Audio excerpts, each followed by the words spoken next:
A soldier noticed a photo of a terrorist's face posted on the wall nearby. Out of curiosity, he reached out and ripped it down. Suddenly, an explosion went off, not far away. The blast caught everyone completely off guard.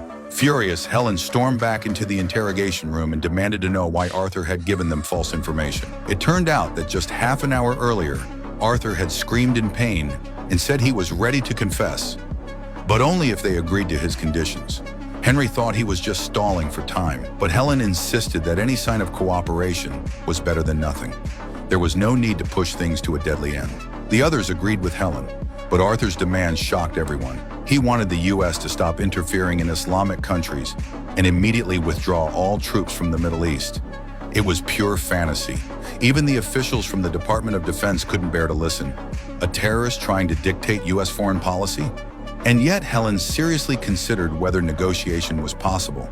She reasoned that since Arthur didn't demand a public announcement, maybe they could pretend to agree, just to get the bomb locations. To everyone's surprise, Henry agreed. "It's just a withdrawal," he said. "Not that big of a deal.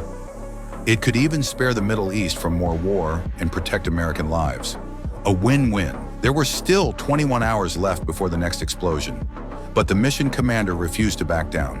They didn't even know if the 3 bombs were real, let alone where they were. What if they agreed to the terms and Arthur still said nothing? It would be a humiliating blow to the United States. So the commander ordered Henry to resume the torture. Helen rushed back in to try and persuade Arthur. She warned him things would only get worse. If he revealed the location of the bombs, she promised to set him free. Arthur sneered. "Freedom is a myth," he said. After all the torture he'd endured, confessing now would make it all meaningless. Henry reminded Helen that Arthur had turned himself in on purpose, and right then, the sound of a buzzsaw filled the room. Helen couldn't stand the blood and gore. She hurried back to the office and demanded to see the footage of Arthur's arrest. Just as Henry had said, Arthur had deliberately walked into a shopping mall after releasing the bomb threat video. He didn't hide at all. He just stood there under the cameras until the police arrived and arrested him. The general was furious. He realized they might have been played from the start. Maybe the bomb threat was fake all along, just a ploy to provoke the U.S. government. Time was running out. Helen tried to outsmart Arthur. She told him the bombs shown in the video looked fake, and unless he gave up a real location, the president wouldn't even consider his demands. Maybe it was Helen's persistence that finally broke through. Arthur broke down in tears and admitted the bombs were fake. There were no nuclear weapons at all. What appeared in the video was just a model. He only wanted to strike back for his religion and the country he once called home. Helen pressed on.